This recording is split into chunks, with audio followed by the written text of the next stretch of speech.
Hi, I'm Peter Adamson, and you're listening to the History of Philosophy podcast, brought to you with the support of King's College London and the Leverhulme Trust, online at www.historyofphilosophy.net. Today's episode, A Principled Stand, Aristotle's Epistemology. All men by nature desire to know. This is the opening line of Aristotle's Metaphysics. It expresses his conviction that the thirst for knowledge is not something limited to full-time thinkers like himself. It's something we all share. But the fact that everybody wants something doesn't mean that everybody gets it. After all, most of us would like to live forever, but no one has managed that yet. I myself hope to achieve immortality. I may need to, if I'm going to cover the whole history of philosophy in these podcasts. Surely, in the case of knowledge, though, everyone does get what they want, at least to some extent. Everybody knows quite a few things. You, for instance, know that you are listening to a podcast right now. You know that the podcast is about Aristotle. You know what you had for breakfast. And I do hope you had a good breakfast, since, as you also know, it's the most important meal of the day. But what allows you to say that you know any of these things? What, in fact, is knowledge? As I've mentioned before, this is the core question of the area of philosophy called epistemology, the study of knowledge. Epistemology recognizes a basic distinction between knowledge and mere belief. Clearly, these are different. If I know something, then it seems I must also believe it. To know you're listening to a podcast, you must at least believe you're listening to a podcast. But the reverse is not true. I optimistically believe that Arsenal will win the English Football League next year, but sadly, I do not know this. But if we can believe things without knowing them, then what's the difference? Well, it can't just be that knowledge involves truth, whereas belief doesn't. Admittedly, there are false beliefs, but there are also true beliefs which don't count as knowledge. If Arsenal does turn out to win the league, that won't mean that my belief was in fact knowledge. It was more like a lucky guess or wishful thinking, or perhaps even a well-informed prediction, but not knowledge. As we've seen, Plato was the first philosopher to distinguish clearly between knowledge and true belief. He does so in the Meno, the Theaetetus, and other dialogues, and his characters have little trouble showing that there is indeed a distinction to be made here. But it is more difficult to say what turns a belief into knowledge. The Meno suggests that some kind of causal account might do the trick, but fails to provide details. Some interpreters think that Plato gave up on the project in the Republic, that in this dialogue, knowledge is seen not as true belief plus something, but instead as the grasp of a completely separate kind of object, namely the forms. In episode 26, I suggested some reasons to doubt this interpretation, but on any interpretation of the Republic, it looks as though knowledge, and in particular, knowledge of really important things like justice, the good, and so on, is reserved for a small elite. The rest of us make do with belief, while the philosophers use dialectic to achieve true knowledge. On this issue, as on many others, Aristotle has paid close attention to Plato. In his treatment of knowledge, he reacts to Plato and finds quite a lot to agree with, even if he also openly disagrees with his master on occasion. Aristotle not only accepts the fundamental distinction between knowledge and belief, he also, like Plato, sees knowledge as a formidable accomplishment, one achieved by the elite and only with great difficulty. We learn this from a work with the rather unenticing title Posterior Analytics. You may remember from last time that Aristotle's groundbreaking work in logic is presented in a treatise called the Prior Analytics. What it is prior to is the Posterior Analytics.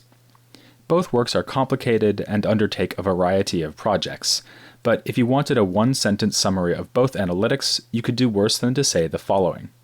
First, in the Prior Analytics, Aristotle explains the rules governing valid arguments. Then, in the Posterior Analytics, he explains which valid arguments are sufficient to provide knowledge. Okay, that was 2 sentences. So, the Posterior Analytics is, among other things, the closest thing to an Aristotelian treatise on epistemology. It asks, what are the conditions that have to be satisfied if we are to take ourselves as knowing something? The short version of Aristotle's answer is that you know something when you have demonstrated it. This immediately helps us to see what the Posterior Analytics has to do with the Prior Analytics. Demonstrations are valid arguments, so we need to know the rules of argument before we can say what a demonstration is. In fact, a good way to think about demonstrations, as Aristotle conceives them, is that they are the best kind of valid arguments. But this brings us to the long version of Aristotle's answer. Not just any old valid argument will be demonstrative and thus provide knowledge. Aristotle thinks that there is a whole series of criteria that need to be satisfied to achieve demonstration, like a series of boxes that need to be ticked. Looking at these criteria will take us through the rest of this episode and expose just how demanding Aristotle's epistemology turns out to be. Let's first remind ourselves of what a valid argument looks like according to Aristotle. It's going to be an argument with two premises which have a term in common. These premises will, together, yield a conclusion. Such an argument is called a syllogism, and Aristotle thinks that all productive arguments can be reduced to certain types of syllogism. So demonstrations will definitely be syllogisms, but which ones? Aristotle's fundamental idea here is that if you are going to demonstrate something, then you need to explain it. So the syllogisms that are demonstrative will be the ones that are explanatory. For instance, I might notice that giraffes have long necks. As a giraffeologist, I now ask myself, gosh, why do giraffes have long necks? What I'm looking for is an argument that will explain this feature of the noble animal that is the giraffe. Now, I know what you're thinking. If I've noticed that giraffes have long necks, I already know it. I don't need to demonstrate it. What Aristotle is after is some kind of systematic, well-founded, we might even say scientific understanding of things like the fact that giraffes have long necks. Indeed, it's been proposed that understanding would be a better translation of the Greek episteme than knowledge, at least in this context. This leads us then to the first important box that needs to be ticked. A demonstrative syllogism needs to be not only a valid argument, but also genuinely explanatory.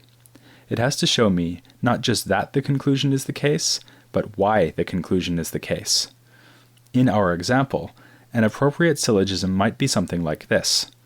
Giraffes are land animals that eat leaves off tall trees. Land animals that eat leaves off tall trees have long necks. Therefore, giraffes have long necks. Aristotle will point to the feature that links the two premises, he calls this the middle term, and say that in a demonstration, the middle term helps to explain the conclusion. Giraffes have long necks because they are land animals that eat leaves off tall trees. So, are we done? Will any valid argument that explains something in this way count as a demonstration? Well, no. Aristotle adds several more criteria, and the next one I want to mention is a bit more surprising. His idea is that if we are really going to have understanding, what we are after is not an explanation of just one particular thing, but of a whole class of things. Knowledge or understanding must be universal. It will have to do with general features of the world around me. This means that if I'm looking at a particular giraffe, let's say her name is Hiawatha, then it doesn't count as a demonstration if I say that Hiawatha has a long neck because she eats leaves off tall trees. This is true all right, but it isn't an example of episteme, that is, knowledge or understanding.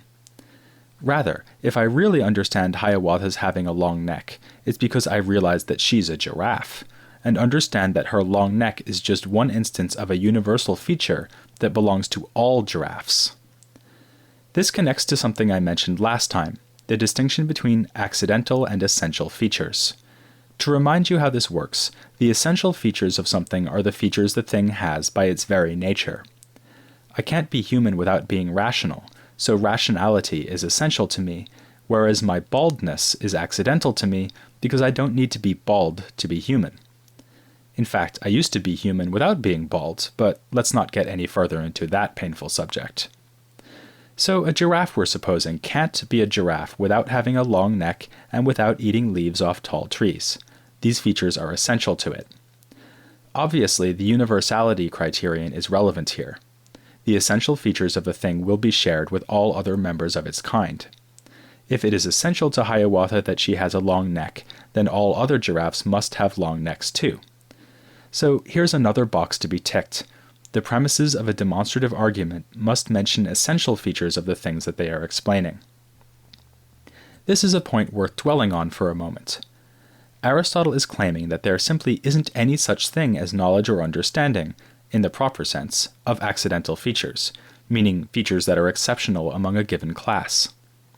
If Hiawatha has a broken toe, for instance, this will not interest the Aristotelian giraffeologist, because in general, giraffes don't have broken toes. Aristotle accordingly has a strong tendency to relegate accidental or unusual things to his list of things not to worry about very much. Insofar as we're doing science, we aren't going to worry about the accidental features of things.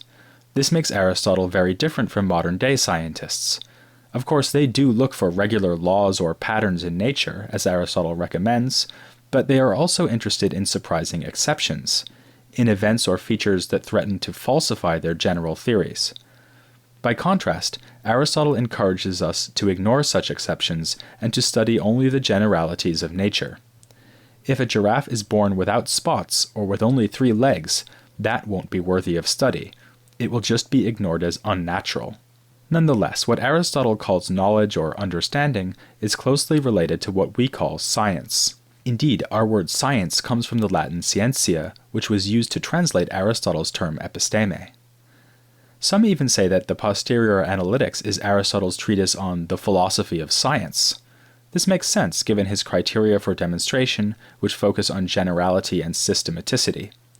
I have called it a work on epistemology more generally, but really there's not much difference between Aristotelian epistemology and Aristotelian philosophy of science. He uses the word episteme not just for biology and so on, but also for disciplines like mathematics and metaphysics. For him, all of these are sciences, that is, branches of knowledge.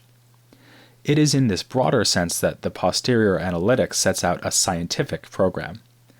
According to the program, science gets hold of explanations, which are universal and are based on the essential features of things. If Aristotle's criteria are demanding, it is because he is telling us how to achieve full understanding of the world around us, how to become scientists, if you will. But he's still not done. Go back to the fact that you can only know something if it is true. Aristotle draws a rather surprising conclusion from this simple observation. He says that if the things I know cannot be false, then they are necessarily true. When I demonstrate something, not only will I have premises and a conclusion which deal with universal and essential features of things, but I will have premises and conclusions that are always guaranteed to be true. Thus, I can know, or understand, why giraffes have long necks, because giraffes must necessarily have long necks. A giraffe with a short neck is impossible, and because it's always the case that giraffes have long necks. The first part there stands to reason. If long necks are an essential feature of giraffes, then of course a giraffe can't have a short neck, because if it does, it won't be a giraffe anymore. But we're not likely to agree with the always part, because we don't think that giraffes have always existed. We think they evolved, so that once upon a time, the world had to struggle along without giraffes. Even more depressingly, we anticipate that one day giraffes will probably be extinct. Aristotle will have none of this. For him, all species are eternal. They'd better be, because all knowledge is of eternal truths, so if giraffes didn't always exist, there could be no demonstrative knowledge of them. Couldn't we try saying something slightly different here? We could say, bad news, Aristotle, you're wrong about giraffes always existing, but here's something that's always true. If something is a giraffe, then it has a long neck. That could be true even when there are no giraffes. Aristotle might be grateful for the suggestion, but it is not how he thinks about the situation. In his logic, it seems to be assumed that A is B can only be true if there is at least one A. So a statement like giraffes have long necks will for him be false if there are no giraffes. He doesn't explore the strategy I just suggested, which might be more to the taste of a modern logician. You might remember that this issue came up last time, when I said that for Aristotle, either all humans are white or there is at least one non-white human. And I promised to come back to the question of what happens if there are no humans. Well, I've come back to the question. And for Aristotle, the answer is that there are always humans, and if there were no humans, then there would be no true propositions about humans being white or non-white. Let's take stock. We started by saying that Aristotle believes that knowledge or understanding is produced through demonstration, and that demonstration is going to be a kind of valid argument. We've now spent a lot of time looking at the boxes that need to be ticked to turn a valid argument into a demonstrative argument, and we've discovered that, To be demonstrative, an argument has to be explanatory, universal, and eternally necessary, dealing with the essential features of the things concerned. Surely we're finally done, right? Well, yes and no. These do pretty well exhaust the special features of demonstrations, but there is still another worry we might have. Aristotle is keenly aware that my knowledge of a conclusion will only be as good as my knowledge of the premises I use to generate it. For instance, go back to my giraffe example one more time. Suppose I demonstrate that giraffes have long necks on the basis that they eat leaves off tall trees, but I don't understand why they eat leaves off tall trees. Now it looks like I don't understand why they have long necks either. My understanding of the conclusion in the demonstration can only be as good as my understanding of the premises, so those too stand in need of demonstration. Perhaps you can already spot the problem that is looming here. If each demonstration depends on further demonstrations for its premises, then won't I be sucked into a regress of explanation? If I understand giraffes' necks because I understand their eating habits, then I must understand their eating habits on the basis of something else, like maybe the structure of their stomachs. But then there must be something else that makes me understand their stomachs, and so on. There will be no stop to the chain of demonstrations. Aristotle raises this problem explicitly and declares that, like all good things, the demonstrative chain must come to an end. It can't just go on in an endless regress, and neither can it be circular. If I wind up explaining giraffes' necks via their eating habits, and their eating habits via their stomachs, I'd better not explain their stomachs on the basis of the kind of necks they have. So the regress must end, but how? Aristotle answers the question at the very end of the Posterior Analytics. He says that any demonstrative argument will ultimately derive from what he calls a first principle, and that our grasp of first principles must be even more certain and solid than our grasp of the things we demonstrate via those principles. Aristotle is what we nowadays call a foundationalist. He grounds all knowledge on some fundamental certain truths. These are, of course, not themselves demonstrated, so how do we know them? Aristotle raises but dismisses as absurd the idea that we know these things already, but are unaware of them, obviously an allusion to Plato's theory of recollection. Instead, we get hold of fundamental principles through the most modest of means, using a faculty possessed even by animals, sensation. It is through sensation, says Aristotle, that we arrive at a grasp of the universal features of things, but only after repeated experiences. In a striking analogy, he suggests that this is like a group of soldiers who is in retreat, who turn again to fight so that their formation is restored. Each soldier that turns seems to represent an individual experience, and when everything clicks, as it were, their phalanx snapping back into line, the shields in a neat row again, that is like getting the universal into our minds. Here, Aristotle seems to reveal himself as some kind of empiricist, since he traces our knowledge back to sense experience. He even uses a term which is often translated as induction. The Greek word is epagoge. But Aristotle is no David Hume. His brand of empiricism is not tinged by skepticism. He has a serene confidence that our minds are perfectly fitted to receive universal necessary truths just by examining the world around us. There's a further difference between Aristotle and modern empiricists like Hume. Even though Aristotle appeals to sense experience to stop the regress of demonstration, he isn't relentlessly committed to the idea that all our knowledge somehow depends on sensation. That term I just mentioned, epagoge, also appears in Aristotle to describe the careful consideration of commonly held or reputable opinions. This goes back to something I mentioned in the first episode on Aristotle. His practice as a philosopher is to begin from what already seems plausible, even if these appearances may ultimately be overthrown. Next time, I want to reconsider that feature of Aristotle's philosophy in light of the theory of knowledge I've just discussed in this episode. For some help, I'll be turning to a reputable authority of my own, Hugh Benson, an expert on Socratic, Platonic, and Aristotelian methodology. So don't miss what should be a wonderful demonstration of knowledge, next time on The History of Philosophy Without Any Gaps.